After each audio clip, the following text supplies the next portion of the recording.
Chafing Armor Podcast, episode 100, A Sacrifice of Stone.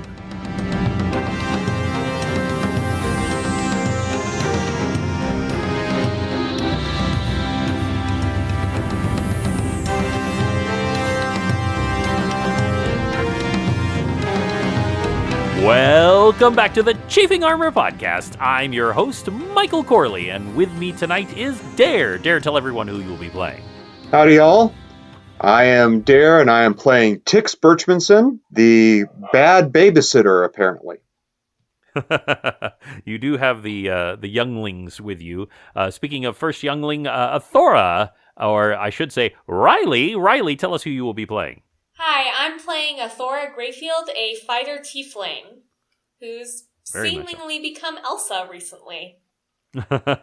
We will get to that in a moment, perhaps. And also, last but not least, certainly not least to much in height, is Izzy. Izzy, tell everyone who you will be playing.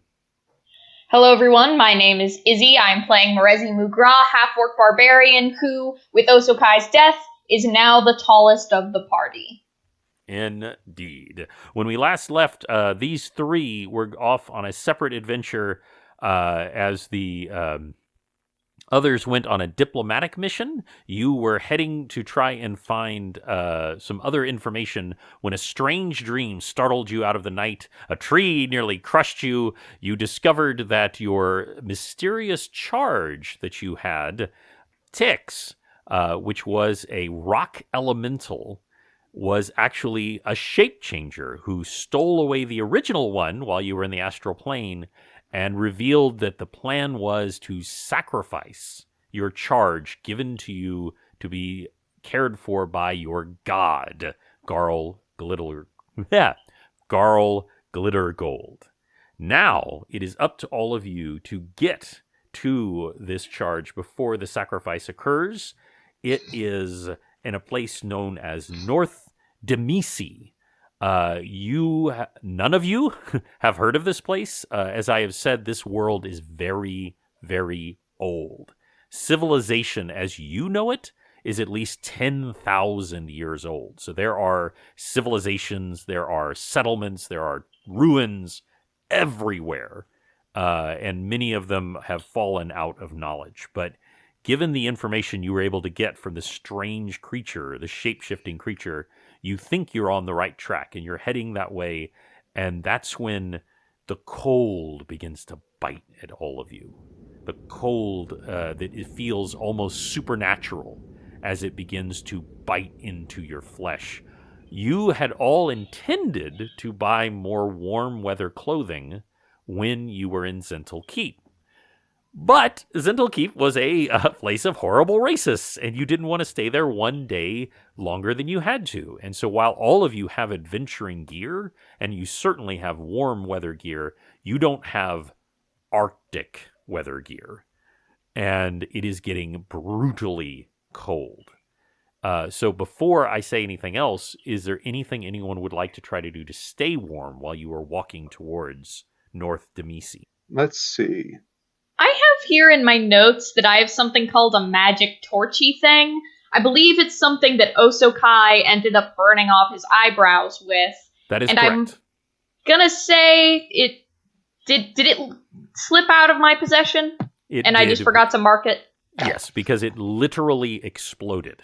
Because right. it had been damaged, and he rolled a natural 1 with it, and when you rolled a 1 on it, it explodes. And so, yes, it burned off his eyebrows, and I believe you drew that as well. Oh, yes, he became a potato for a while. Yes, but that was actually would have been a really good thing, so that was smart of you to think of that. Can we, hunt some animals for hides, with, a survival check? Seems like something Merezi would be able to do in a pinch. So you absolutely would be able to do that. The problem is you don't have time. You are under time constraints, and hunting, killing, skinning, curing an animal would just take too long. Now, I would say that you could, Merezi, try to make a survival check to try and do something else, but I would need you to at least describe the kind of thing that you would do. Anyone else got any ideas? Yes, I have for the protection domain as a cleric, I have a granted power. I can generate a protective ward as a supernatural ability, and grant somebody I touch a resistance to equal to my cleric level, plus their saving throw. Protective ward as an abjuration for each day. So that is very impressive, and as you are a protection cleric after all, and yeah, many of your spells reflect that. So you look to your two companions, and you see Morezi, though she is incredibly tough and very hardy, is shivering very badly. Athora, you once again feel that strange feeling like a cloak being laid over your shoulders, and suddenly you feel fine. Oh, You don't feel cold in the slightest. lovely. You feel like a distant cold, almost like a memory of a cold, but you feel fine. Great. The cold is deep over Zent. I'll keep not a shifter to be seen. I demand that you do that entire song now a cappella. No, I'm just kidding. Yeah, write it out, perform it. That's right. So if you are looking for someone to cast it on, I would highly recommend casting it on Morezi rather than Athora. Yes, I will cast it on Morezi and myself. Okay. So I would like you both to make a fortitude saving throw. However, you get to add that bonus. What is the total bonus for that? +6. Ticks. All right. So you get a +6 to your fortitude saving throw. Okay. That's a 14, so a 20 for ticks.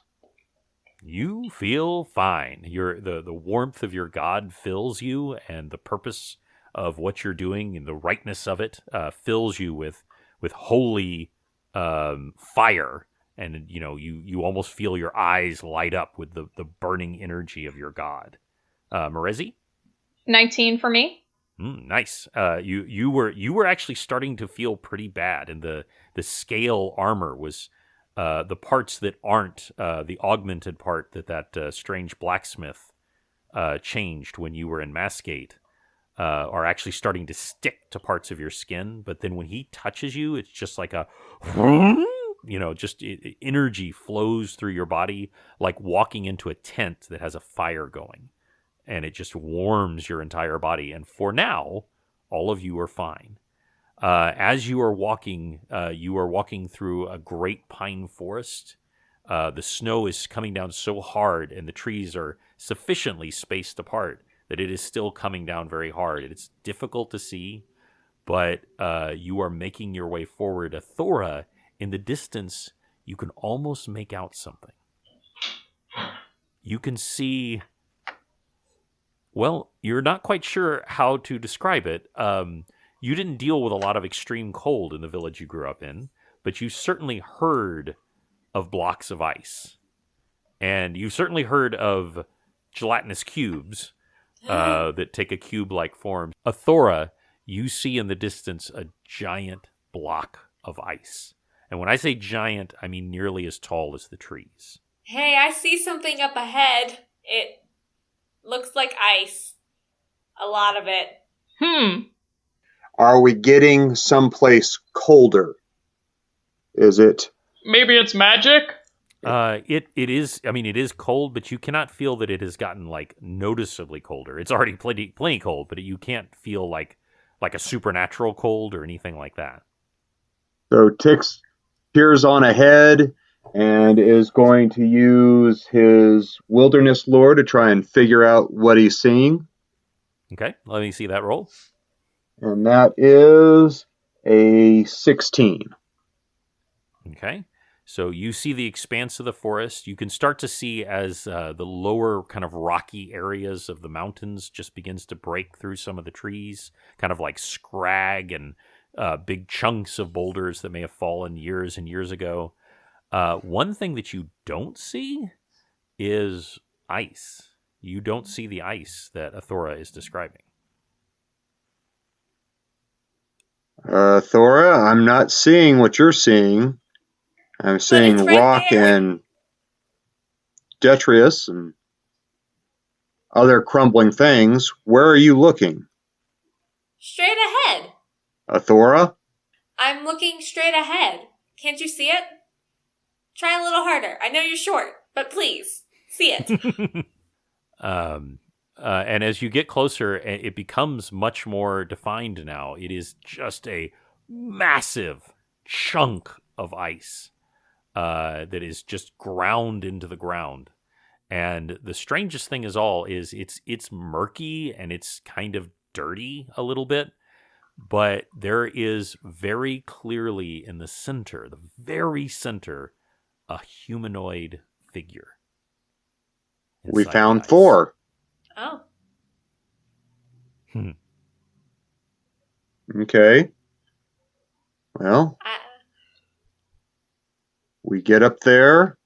And Athora can still only see this? Neither of you, other than Morezi or Tix, you do not see this giant block of ice. How far am I from the... Should Athora go check it out, or do you think it'll kill her? Thora, have you been drinking the rum rations? No! I think it's you all who is missing something. How can you not see it? How far is it from me at the moment? Now that you've been walking forward, it's probably only about maybe 50 feet from you. You can now see it is continuously dripping. There's water dripping from it, and yet you get the impression, and this is just an impression, it's one of those magic things, that you think that it never actually loses any mass, that it's just this giant solid, and you can now almost feel the cold coming off of it. It's not affecting you, but you can just feel almost a permanent wave of cold coming off of it as you get closer. You're now maybe 20 feet from the solid block of ice. Okay. I pull out my sword just in case, and I speed up a bit to get closer to it. Okay. You come up, and now you can feel just wave upon wave of cold, and it is unpleasant, and yet somehow familiar as you come closer. And inside, you can see a figure that is frozen in a gesture of defiance or anger. It is not just simply like hanging there. It is like its arms are moving as if to scream or rage or something like that. And for just a moment, even though it's completely frozen, the head of this figure turns and looks directly at you, Athora. Oh. Eyes are coal black. And it says, "I am here." And then, boom, it is gone. And before all of you, the snow clears just a little bit, and you see a small cleft that opens and reveals itself, moving into what you think would be the entrance to North Demissi, because you can see just a little fragment of a grave marker that you might find in a burial ground. So I go over and look at the grave marker. Did we notice any change as her ice disappeared, or do we just suddenly see the grave marker? So neither of you ever saw anything. However, when you walk through Tix where the ice supposedly was, you do get a flash of evil, just straight up evil. And then it kind of dissipates almost like a noxious cloud. So you suspect that there was something else here. Whatever that was, you don't know. Okay. Well, I feel something going on, so we'll be more aware. Thank you for letting us know, Athora. And I go over to read the grave marker. Okay. So do you speak? Do you speak Dwarven? I do speak Dwarven. You do. And in fact, you grew up with dwarves. Yes. This is a very old dialect of Dwarven, so it's almost like trying to read Middle English. It's tricky, but you can make it out. What you see is that this is the gravestone of a paladin of Moradin. And you absolutely know who Moradin is. He is a lawful good god of the dwarves, god of hammers and god of construction. A very powerful god, and one that was worshipped by many people in Sunrise, where you grew up. Right. Also, it should be noted, it has been smashed. So the grave marker is to a paladin of Moradin, or it is Moradin himself? It is of a paladin of Okay. Moradin, so it is to mark the grave of a paladin of Moradin. As a woodworker, is it a wooden marker? It is absolutely stone. If this was wood, it would have rotted away a long time ago. Okay.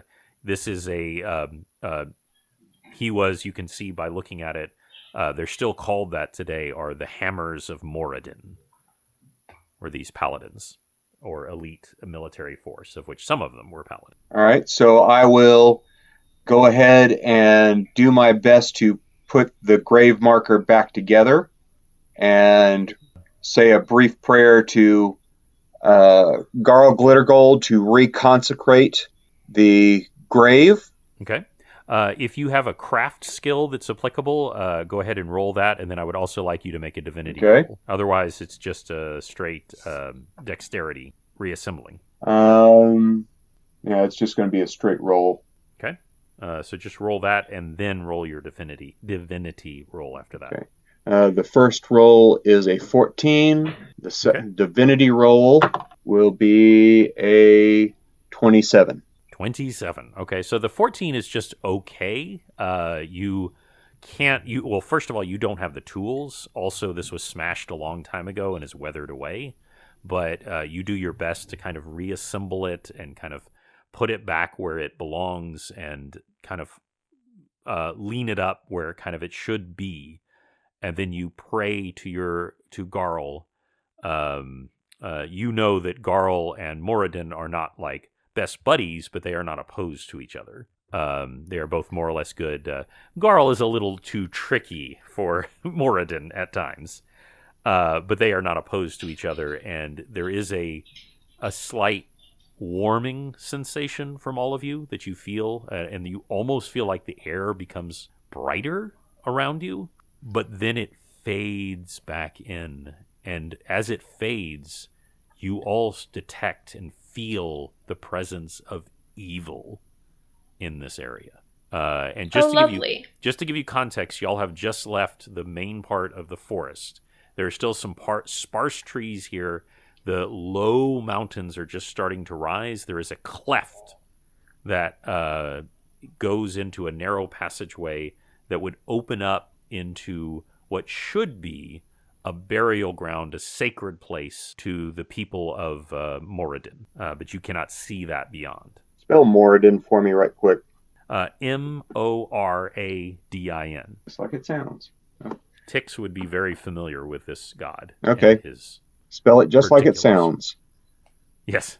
All right. So I tell the others what I'm feeling about the corruption in the area and figuring it is tied to whoever has taken my charge. And so ask for guidance from Garl Glittergold and head in the direction that I think we need to go. Okay. And without needing to roll further, there is no doubt that you need to go into this cleft. There is no doubt that what is about to happen is going to happen in there. As you do pray, the one thing that does happen is the snow actually stops. It is still very, very cold, but the sky actually parts just a little bit, and you can see a crescent moon. And you know that the crescent moon is sacred to people of Moradin. So the fact that something is happening here on this day is a special sacrilege to the followers of Moradin. Bleh. Yes.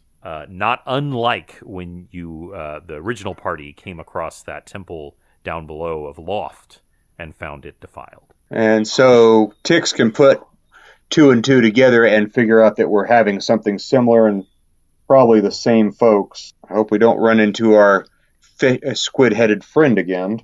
It is certainly possible. So I tell Athora and Morezi that we need to head into the cleft and disrupt whatever is going on and remind them about our encounter, fill in Athora about our encounter with our squid-headed friend before, and remind Morezi and tell them to be on their guard. Time for calamari. One would hope. One would hope. So I would like to know what order do the three of you walk into this cleft leading into North Demisi? I'm guessing Tix is leading us, because he said he knew where to go, or he was feeling where to go. I'd follow right behind Tix. I know that Morezi knows that Athora is strong too, but she feels sort of more protectory about the party. That is very reasonable. And so as that, she goes second, leaving Athora to hold up the rear. And as you go in, Athora, for just a moment, you almost see that giant block of ice one more time, but just for a second. It's like an after image, and then it's gone. Do I think anything of it? Should I say something? You don't think there's anything to be said. It's just almost like the way you see something in your eyes after you close your eyes on a bright day. Okay. Almost see it. Okay. So Tix will use his... can he do a wilderness lore check about the area? Absolutely. All right. That is 26. Okay. So you get a good sense of this area. This is a natural... this used to be, thousands of years ago, was a crater lake. And something cataclysmic happened a long time ago. Perhaps even a giant hand smashing into the Penta Plain, hundreds of miles south of here, and caused the lake to drain out. And so what you are in now is a massive bowl. In the center are many different small structures, but lots and lots of smaller stone structures that are graves and markers of the followers of Moradin. You think that somewhere nearby there probably is or was an entrance to a dwarven, stronghold. City? Yes, city, thank you. But that this is a special place where they came to celebrate the crescent moon because of the light pouring outwards could only truly be appreciated from outside. So it's one of the few times the dwarves would do a ceremony outside as opposed to underground. And that is kind of a combination of your divinity and your wilderness that you get a sense for that. You can tell that something is happening towards the center. There's almost like I don't want to really say amphitheater, but that's probably the closest. If you think about like Shakespeare in the Park, but multiply that by about 10. There's kind of a central area for ceremonies. And there are lights and sounds coming from there. So, rock concert. Is it covered in any way, or are we just too far away to make out details? You're too far away to make detail. So, Tix takes this all in and decides that they need to sneak forward as much as possible and be stealthy and try and sneak forward to find out what is going on and gather some information. I would love everyone to make a move silently roll. Okay. That's what I'm best at. Mm-hmm. Everyone on this party is best at being stealthy. Ooh. Nat 1. I got a Okay. 16. 16, okay. Tix got a 14. 14. So you were both doing a fairly good job. And as you are all trying to be quiet, Merezi, you see that you're about to step on a branch. And so you turn to keep from stepping on the branch. And your halberd that is strapped to your back knocks over a stone thing. And it just, there's that moment where you all just stare helplessly as it falls to the ground. And you all hear the chanting or whatever is going on falter for a moment and then resume. Well, we look at Merezi. We look back at the group. We look at Merezi, shake our head, and try and be stealthy again and move forward and put my finger in front of my lips and tell Merezi, shh. I shush back like a middle schooler. And it's a loud shush. Tix rolls his eyes and goes on. Athora, describe to me how you do manage to be quiet. How do you manage to walk quietly while wearing what describe to the listeners what your armor looks like? I have a big breastplate with shoulder plates and wrist cuffs that would usually clink pretty quietly, but I'm holding my arms stiff as a penguin, walking as quietly as I can, holding my breath, just cartoonishly walking silently as if breathing would make me noticeable. That makes sense. I love it. And you're holding on to these, and you've been doing just this amazing job being quiet despite this clanking armor, and that's when Merezi knocks over the stone head that just falls off.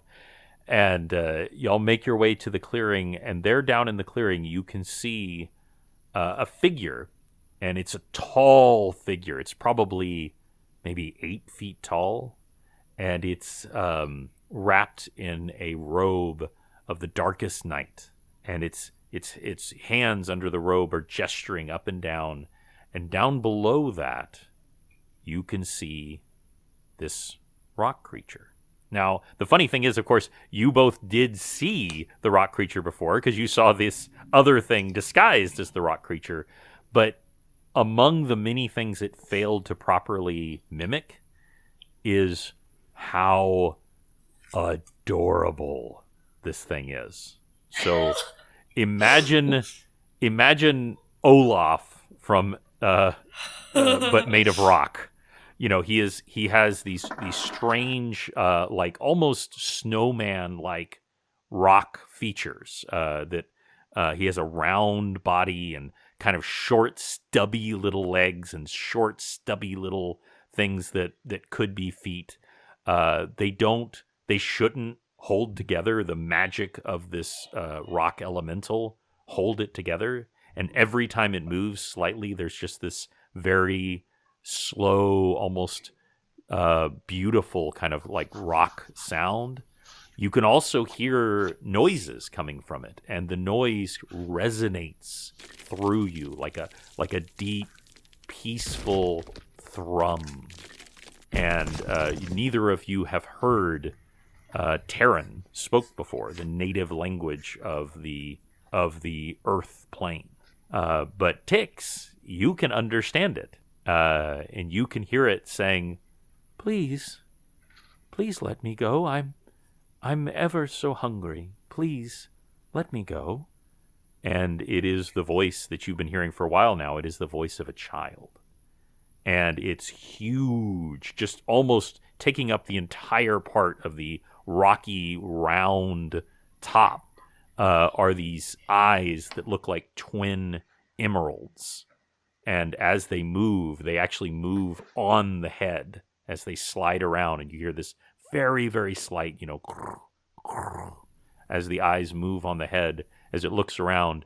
There are 4 different bands of iron, and you don't need anything, detection or anything, to know they must be magical, that are binding it to a large wooden slab. And you see the figure gesturing up with a hand as it points up to the crescent moon. It turns to all of you, and it calls out in a somewhat high voice, "Well, welcome!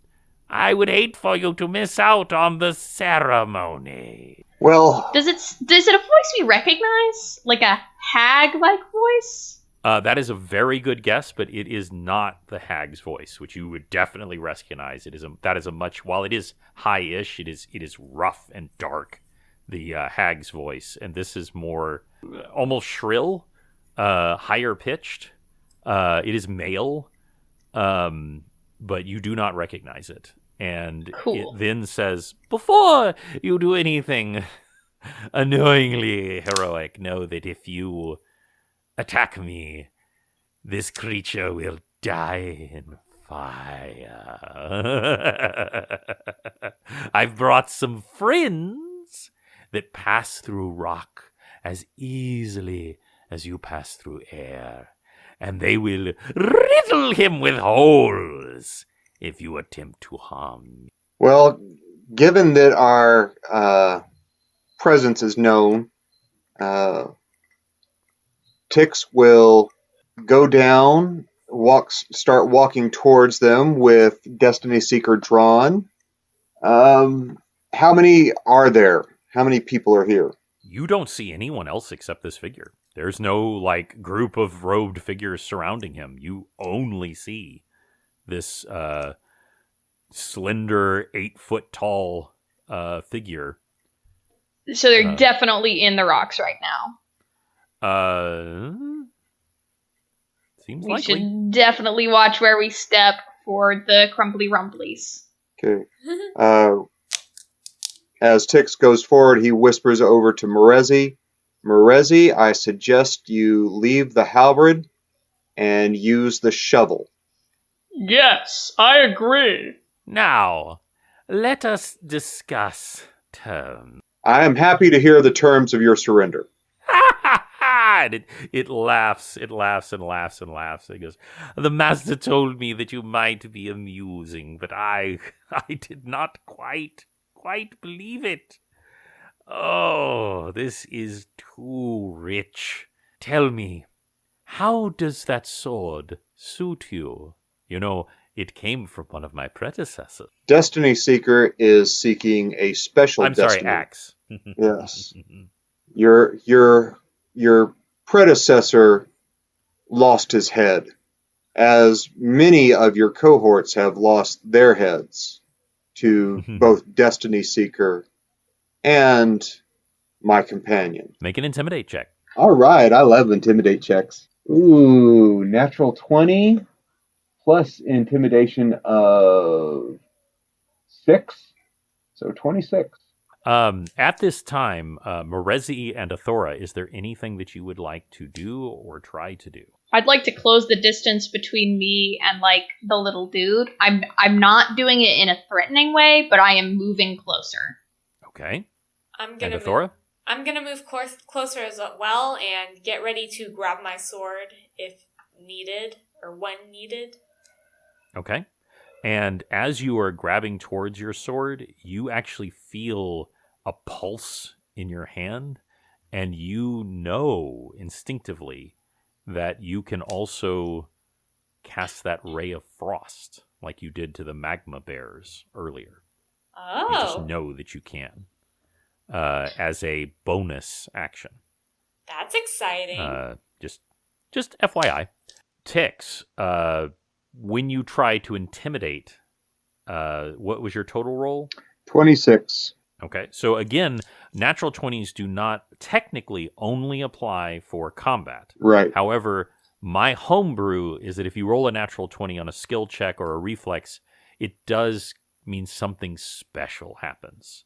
And in this case, what happens is psychically, because you are both, in fact, priests, there is a momentary psychic connection between the two of you, and he sees your hand reaching out and touching that paladin of this dark god, touching that paladin and turning that drow warrior to dust as you inflicted wounds on her and actually slew her with your touch. And as such, he quails for a moment, and I need him to make a reflex saving throw. He rolls a 2. Yay! He falls over. And when I say that he falls over, I mean that he falls off. What you all realize is that this 8-foot tall creature was standing on a 6-foot stone pillar. Falls off the top and hits the ground hard, picks itself up, and the cloak falls back, and you see another gnome looking at you, slightly shorter than you. Oh, traitor. And it's Friggin' hatred. gnomes. Shoulda known. And I need everyone to roll for initiative. But once again, because of that intimidate, I would like you to get advantage. Oh, yay. All right. First roll is an 18. Second roll is a 19. 19 for Tix and Athora. 14. 14 for Athora and for Merezi. 9. 9 for Merezi. You stopped to, check out the sights. There was a lizard. You saw a snow lizard. You had to stop and look. I mean, come on. Yeah. Try to catch it and fail.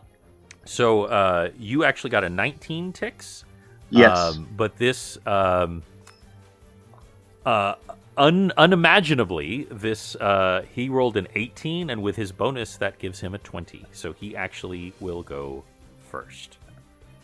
And he claps his hands together, and from the various stones, as you correctly predicted, come several creatures. Several strange worm-like creatures. Worm-like creatures that are on fire. Imagine a worm, but made of rock and magma. I'm not liking these are- Pokemon. Yeah, they are about a foot in diameter, like thick, and they are 4 to 5 feet long. You guess they would weigh about 200 pounds. And they come writhing out, and as they do, the stones around them just melt. And they are not coming towards y'all. Well, I'm sorry. 2 of them are coming towards y'all. The other 3 are heading towards the rock creature. But that was his turn to summon them, and that will bring it to Tix. So, how far between me and the rock elemental? Not very far, maybe 20 feet. Okay, I will run over there and cast Sanctuary on the rock elemental. Okay. Do remember, Tix, you do have a point of inspiration that you can use at any time. Yes. And I am, as I've often said, I have a very non-traditional form of keeping experience, but your choice to cast Sanctuary on the rock creature definitely bumps that up, because there are very few things you could have done to prevent this thing from being injured, and that was one of them. So you run over, and just as this first magma worm is opening its horrifying mandibles, and lava is just dripping from its teeth, it bites down and nothing happens, because that Sanctuary spell is protecting this small creature, and he cries your name out, Tix, in both fear but also with hope. And that your next round, Tix, you will have advantage on your attack. Fantastic. Athora, it is your turn. You have drawn your sword as you were getting ready to do so, and you also feel that cold pulsing through your hand. So how do I use... It is simply an attack. It's a bonus action. Okay. So you can still attack. I'll attack and then I'll use it. 19 to hit. That will hit. 14 points of damage. I'm sorry, it cut out. Tell me again. 14 points of damage. 14 points of damage as you bite into this creature. It shrieks and writhes, and the little bits of magma are just hissing against your armor. Roll again. That's a 14 to hit. A 14 to hit. Unfortunately, 14 will not hit. But you do have that bonus action of ice Okay, or so ray of frost. I'll just roll a natural 20 to hit. See if it will hit. Yes, and you can also use your normal strike bonus, your anything that's not tied to like a particular weapon. Okay. Natural 20. Natural 20. So ray of frost is not very damaging typically. However, this is not a normal ray of frost, and you rolled a natural 20. So I would like you to roll 2d10 damage, and I would like you to triple it. Triple. Yes, that is both the natural 20 and also you are hitting a magma creature with ice. 24 points of damage. You reach forward and describe to me with that ray of frost what it looks like when you destroy this magma creature. After my sword attack fails the second time, I bring my hand up and suddenly Ice Blast, think Todoroki from My Hero Academia, just freezes this magma creature, and it cracks and creaks and fizzles out into just plain cold ice that looks like if with just a tap it would shatter into pieces, never to be seen again. Very nice. I would like you to gain 1 inspiration point, which is also the amount of inspiration points you can gain. The way inspiration works in my homebrew is you can pick at any time to re-roll something. That can be an attack, that can be a save, be anything. You can re-roll at one time. You just say, I want to use my inspiration point. You can only have 1 inspiration point at a time, because that was very cool. You also notice these creatures are not unintelligent. Like, all of the other 4 turn and look back. And if it was possible for a giant worm creature made of magma and rock to look concerned, they would look concerned. And that will bring it to Marezi. There are currently 4 of these magma creatures, worms, and there is also the priest as well. I said that I ran up to the little stone boy, so I'd like to attack the magma dude that just tried to eat the stone boy to no avail. Okay. Let's see, my 2 attacks are a 17 and a 10. A 10. So the 17 will hit and the 10 will not, so roll for damage. 4 points of damage, the literal minimum I could have done. Well, you still get a hit in, and you actually see the metal of your halberd begin to heat up as it bites into this creature, but it does hurt it.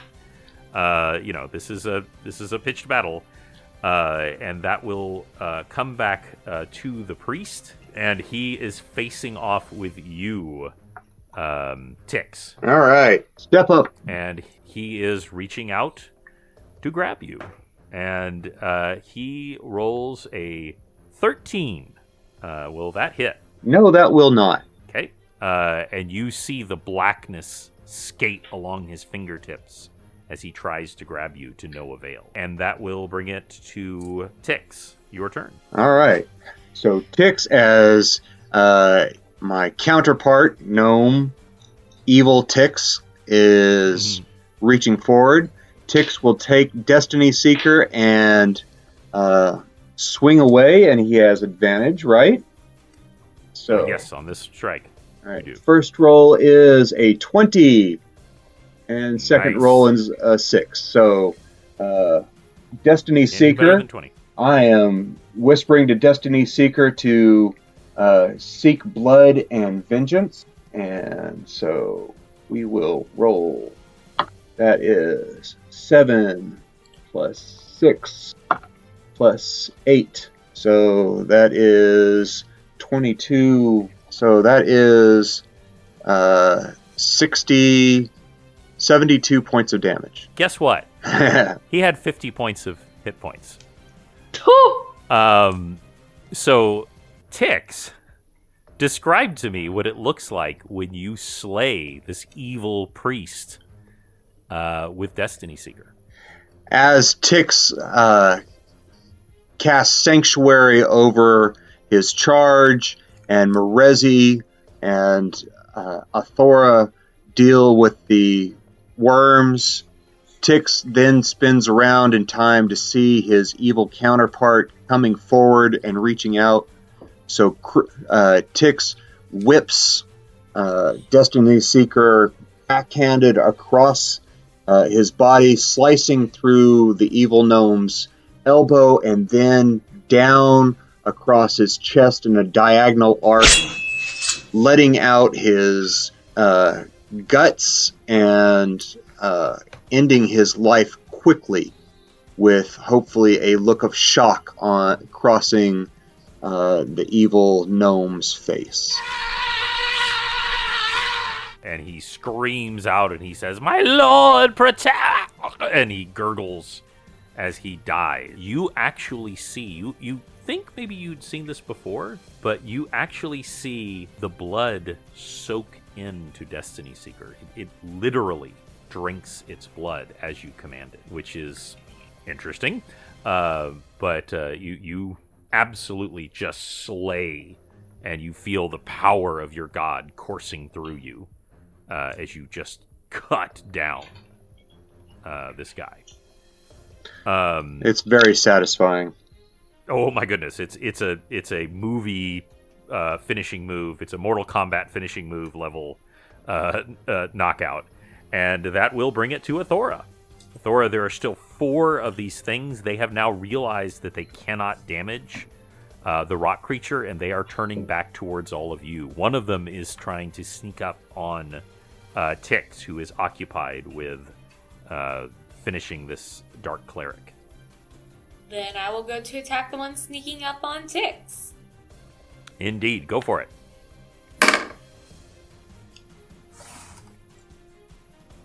That's a 20 not natural to hit. 20 not natural. That hits. That's a 9 points of damage. Okay. And your second attack?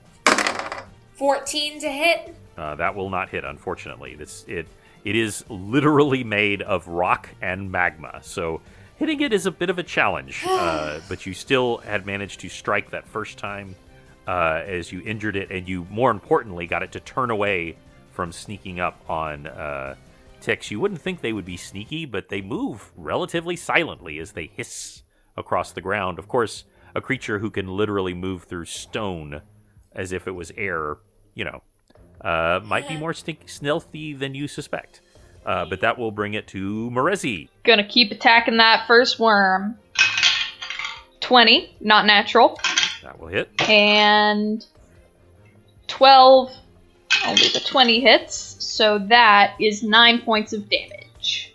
Another 9, so for 13 points of damage, you were just hacking away. Y'all could see little bits of stone flying up into the air as you ka-chunk, ka-chunk, hit at this thing. But only one of them seems to really bite into it. And that will, unfortunately, now bring it to the worms. And I need to double-check something real quick here. So, obviously, the one that that you are attacking, Marezi, is going to try to attack you. It is going to try to slam into you. Oh, no. And it rolls a 3. And there are 2 that are trying to attack you, Athora. Fun. The first one gets a 15, and the second one gets a 7. And there is one final one that is coming around.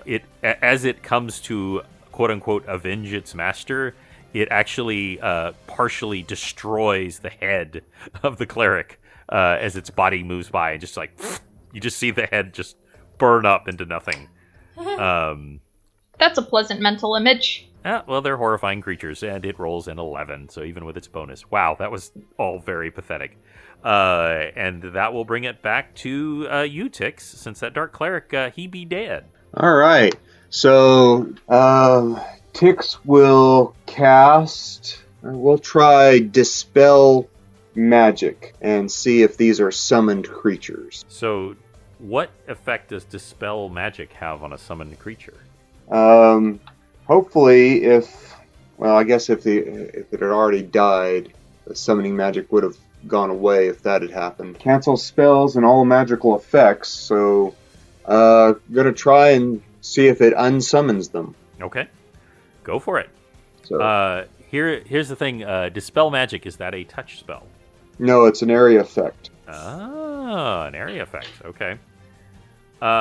So what I'm going to tell you is Right. that this can work, but they will all get to resist it. Okay. All right. So that is a 14 plus 9, so 21. 23, sorry.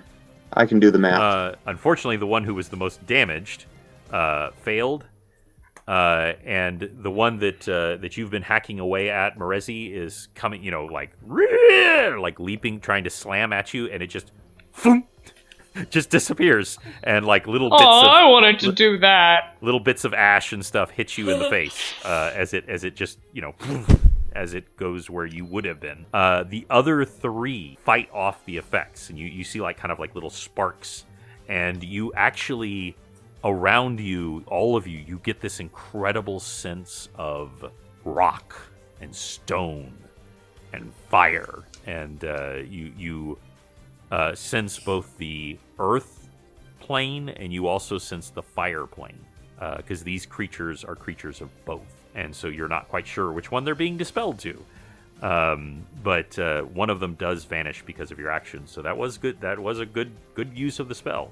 Athora, it is your turn. There's 2 left who are undamaged, and then 1 that you've taken a chunk out of. All right, let's try attacking the one, just the closest one. Okay. 18 to hit. Riley, leaning in closer to your computer. 18 to hit. Okay, 18 will hit. 14 points of damage. So you have badly struck this creature. You come down as it's trying to slither out of the way, and you actually cut off part of its tail. Go ahead and make your second attack. I got a 16 to hit.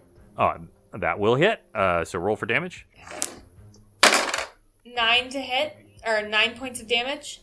9. So I want you to describe to me what it looks like when you kill a 4-foot-long, 1-foot-thick magma worm. I bring my sword down and it suddenly shatters. The worm shatters into 1,000,000 bits of lava rocks.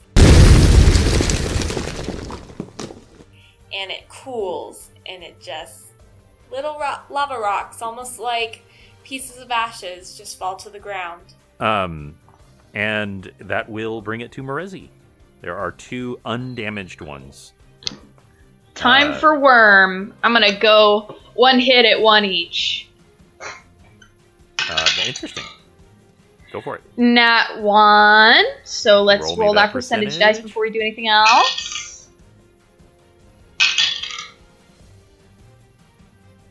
You know what the problem is with these dice? It's hard to tell the difference between a 9 and a 6. Yeah, because that's really important. I think I got a 96. 96. Okay, so again, there is anytime someone rolls a natural 1, including the bad guys, you have to roll a percentage dice in my homebrew. Anything up to 89 is just a miss. 90 to 95, you lose your next turn. 96, 97, 98, and 99 are something really bad of my choosing. And 100 is certain or near certain death. That was what involved Osokai being bitten in half by a shark. Zombie shark. So, a zombie shark, yes. It's important to be accurate about these things. So, as you come forward, this thing... so you lose your second attack, first of all, Fun. because as you come forward, it slams into you. You automatically fail the saving throw that you would make right now, and you take damage, and you are now on fire. So you will take... That is...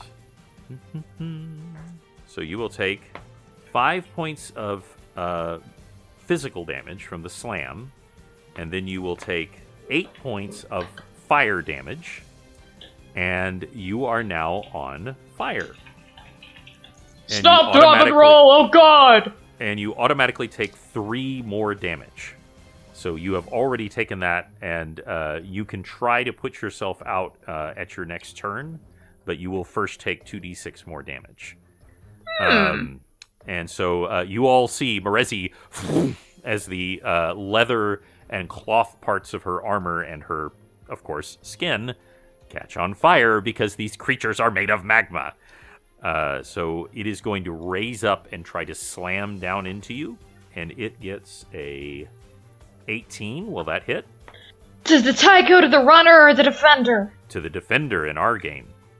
Ah, it doesn't hit. That's right, just barely misses. It has a second attack, but it rolls low.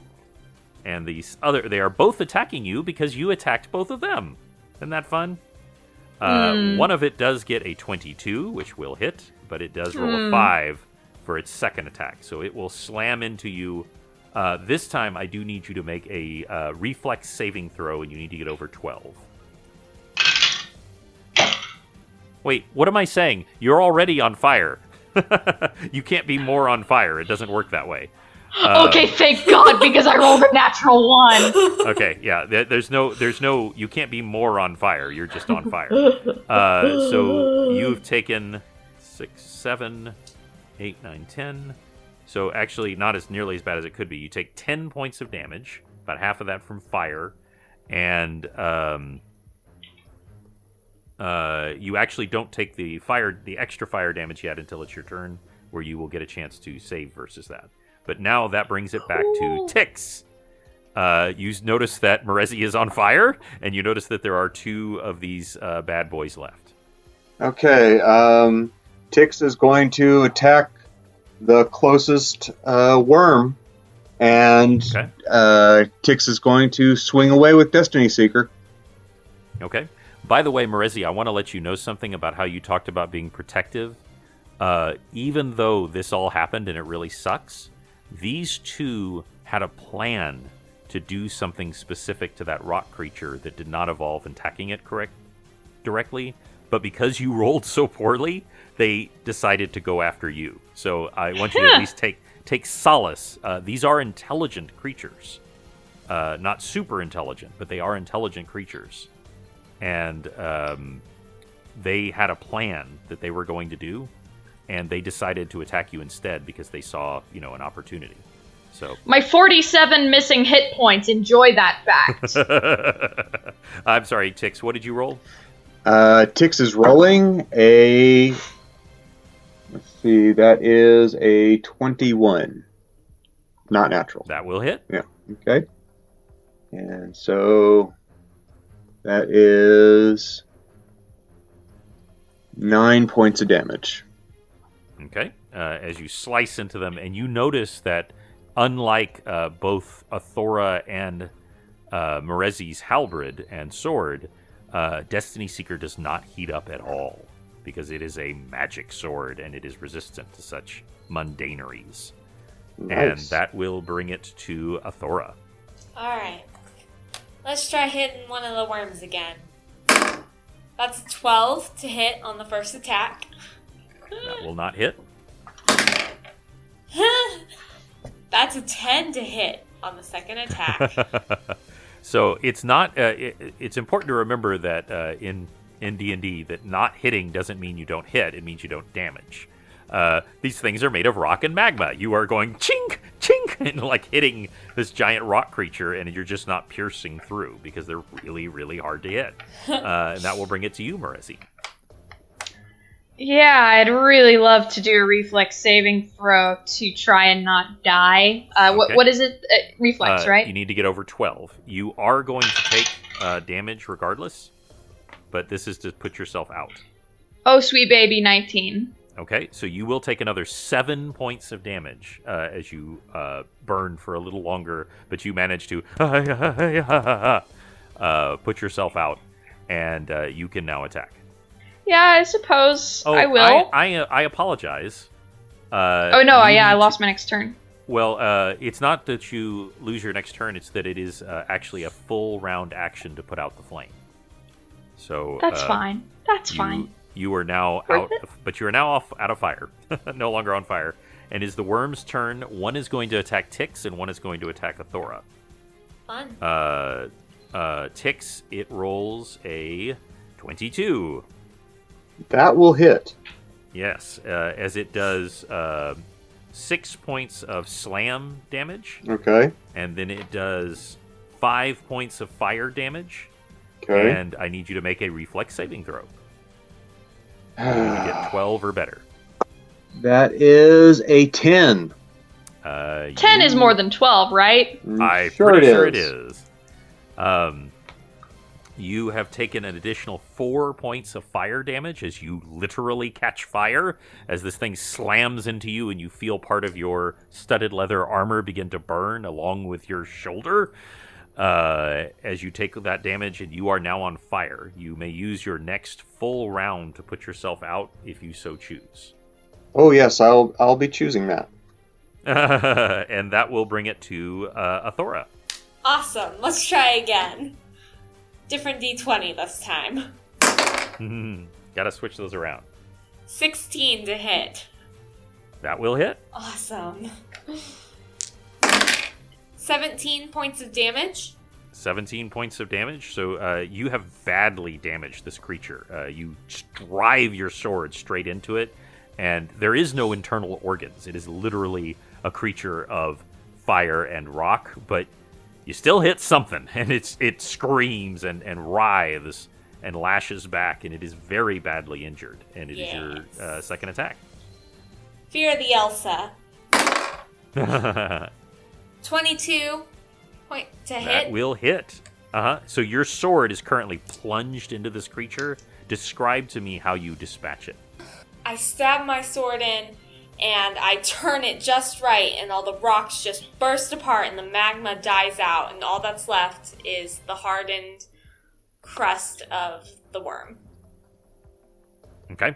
And y'all see this as she just... And the worm writhes and screams, and just as before, it grows cold, and just the rocky bits are left as it begins to hiss and sizzle on the ground. There is one left, and Merezi, it is your turn, and you are no longer on fire. First attack, it is a 23. 23. Second attack, 8. So 1 hits. 12 points of damage. 12 points of damage. You just stab right in and you cut off bits of that rock, hurting, but it is still just writhing and trying to kill you as ferociously as possible. And that will bring it to the worm's turn, and it is going to try to kill you, Merezi. And it rolls a 6, so even with its bonus, that ain't gonna do jack. So it fails, and that will bring it back to you, Tix. Tix is going to stop, drop, and roll, just like Merezi. Smart. You will take another 2d6 points of damage, and it did really well. You take 11 points of fire damage as you continue to burn, but you do manage to put yourself out. Okay. There's a lot less of you, so there was a lot more of you that got on fire. Right. But you are successful in putting yourself out, and Athora, it is your turn. There's one left. All right, let's go hit that and kill it. 19 to hit. It will hit. 15 points of damage. Okay. You stab. It's almost like you're kind of understanding how this thing works. It has these weird segments that are kind of like slightly armored, and you're learning how to stab between them to get to the magma core. And it is very badly injured. And it is your next turn. Lovely. 12 to hit. That will not do it, sadly, and that is the worm's turn. And as they say, the worm turns and attacks you. That is going to be a unnatural 20 and a 19. Will both of those hit, or just one? What is your armor class? Hold on, let me look. My armor class is a 19. 19. So in my homebrew, Ty goes to the defender. So the second one does not hit, but the first one does. It does 5 points of physical damage. It does 8 points of fire damage, and you need to make a reflex saving throw. Okay. Reflex.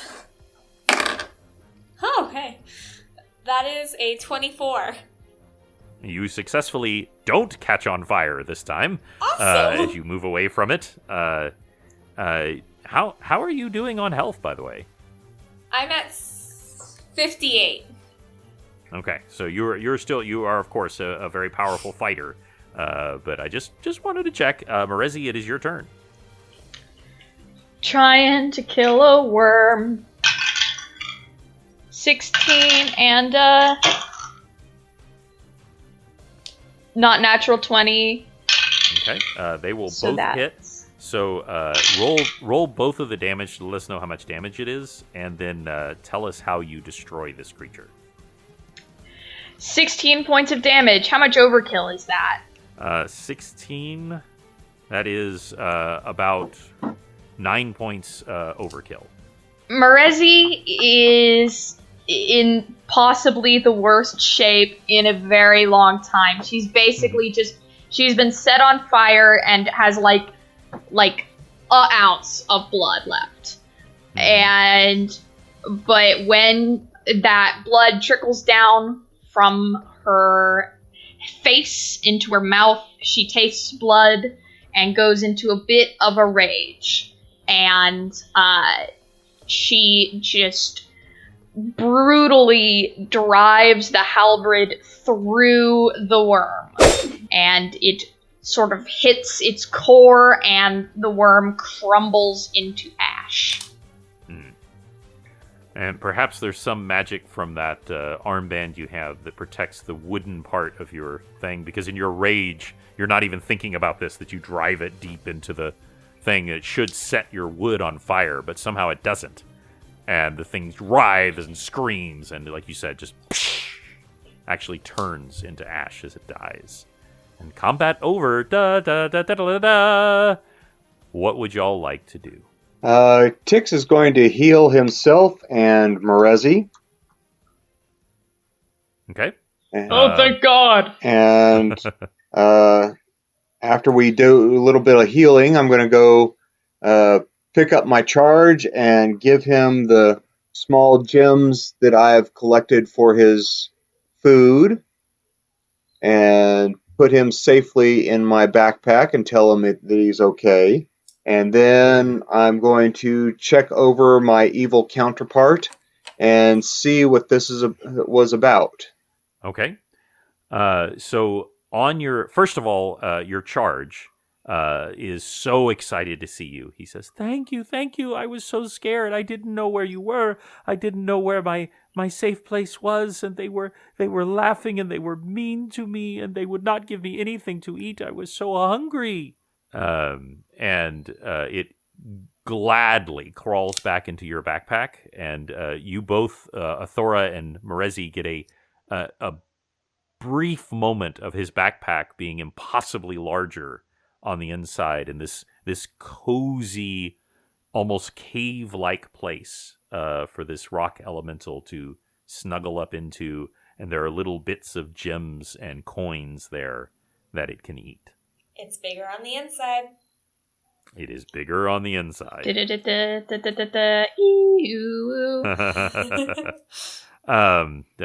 is a Time Lord.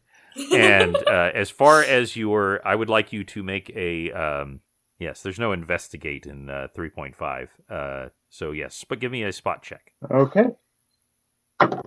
And that is spot check. That is 17 plus 7. So 24. 24. So doesn't require much to find.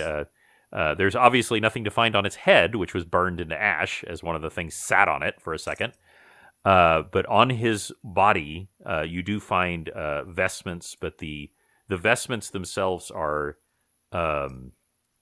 garbled almost, which seem to be like the remnants of that spell that was keeping you from reading those little medallions that you found so long ago. But you definitely see on it the symbol of the eye with the line crossed through it and a jagged line. So you recognize the symbol that you came across in Zental Keep with the people trying to destroy Osokai's body. Okay, I'm going to try and do another divinity check on this particular symbol, see if I can get Garl Glittergold to grant me awareness of the name or a better awareness of this evil god. Okay, you can absolutely do that. I just want you to know that this god is cast a spell basically on the entire material plane. So you got to roll really well. All right. And that is a 21. That Not will natural. not do it. Yeah. Yeah, that will not do it. However, you do feel Garl trying to help you pierce this veil. You know that there are things that the gods are forbidden to tell mortals or to give to mortals. Yeah. That's why they work through clerics and paladins and the like.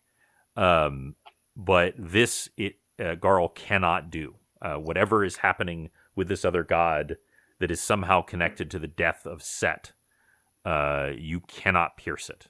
And in fact, there's actually like a psychic, not psychic, but just kind of a backlash that kind of knocks you on your ass as you try to do it. And you know that trying to do that is inherently dangerous right now. Not that you can't try it later, but this that, doing so could have its own dangers, just FYI. Right. But you grabbed hold of that symbol and tried to pierce that. Right. And could not quite. But I applaud your effort. That was a really good thing to try and do. Well, And I did want to... Oh, go ahead. Well, I think in the future, I need to pray for Garl to give me guidance to a book or some place that I can find out the name of this god, even if he's hidden it from being spoken. Okay. So Garl cannot help you with that right now. Yeah. However, there is one other thing: is as you're about to leave, your foot kind of strikes something, and you feel almost like the, little nudge from your god, and you realize that his boots were struck by the flame of the creature, and yet they are completely unharmed. Ooh. Loot time. So Tix slides those boots off of them and peers at them and examines them. Does a knowledge arcana check, and that's an 18. Okay. You, after a moment, you think you know what these are.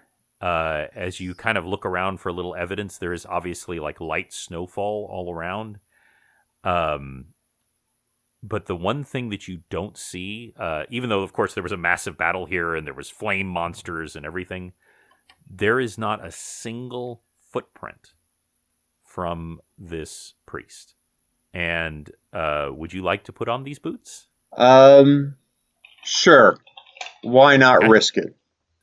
Yes, they are the boots of razor blades. No, just kidding. Yeah. These are, and mark this on your sheet, boots of the Winterlands. The wearer of these boots is able to travel across the snow at normal speed, leaving no tracks. Additionally, they will enable you to travel across normal speed across the slipperiest of ice, not vertically, but across any ice surface without falling or slipping. And finally, it allows you to endure the weather as if it were warmer, as if you constantly had the Endure Element spell cast. Do they make those in my size? They are tick-sized. However, if you do want to give them over, some magical items will actually reshape themselves to the size of the wearer, much as the way the armband that you wear, Merezi, changed its size when you put it on.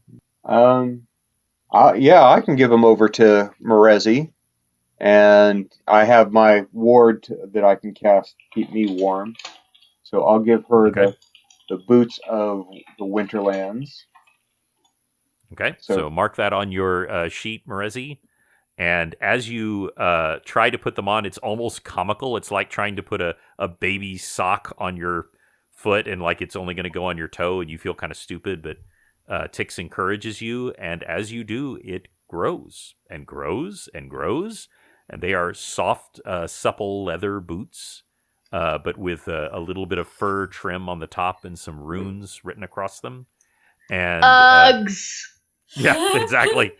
And they cover you, but more importantly, instantly, you feel like it is now a warm spring day. What would Marezi say in response to that? Cozy. And with cozy, that's where we'll end Chafing Armor episode 100. Thank you all for playing. Thank you for not killing us. 'Twas a delight. Despite my best efforts, with 5 fire creatures known as Fakwas. Those are fun guys, aren't they? Well, Ticks got down to 30 HP, so they did the damage. If these rolls had gone a little more extreme on y'all, yeah, it easily could have gone another way. And of course, you just took out that guy. He had some serious spells. That was a lucky roll. Yeah, so that also was a big, because I was expecting a bit of a clerical duel between you two. Before we go, I'm still at 14 out of 68, though. Well, no, I said yes. Ticks healed her. Mm-hmm. Yeah, so you were healed before y'all left. Oh, yeah. Not completely, but definitely healed up to where you aren't near death. So I did want to, real quickly before we go out, I know we talk about our YouTube channel and Twitter and everything, but Instagram. Dare, do you have an Instagram account? I do have an Instagram account, and I'm fairly active there. So you can find me at Dare Imagine on Instagram and most other platforms, Twitter, and I haven't explored TikTok yet, but I have an account over there. So, but Instagram is where I'm mostly active. Okay, well then please check that out. And I believe, Riley, do you also have an Instagram account? Yes, I do. I post a lot of fan art and my OCs and my webcomics, and I post D&D art if I ever do any on there. And what is that link? One Princess Beast on Instagram. One Princess Beast. With the letter 1. With the letter 1. We've got a lot of that going on with Lee's as well. But One Princess Beast. So please go and check out both Dare Imagine and One Princess Beast to check out those cool Instagrams. But before we go out, good night, everybody. Sweet dreams. Take care, and we will roll with you soon.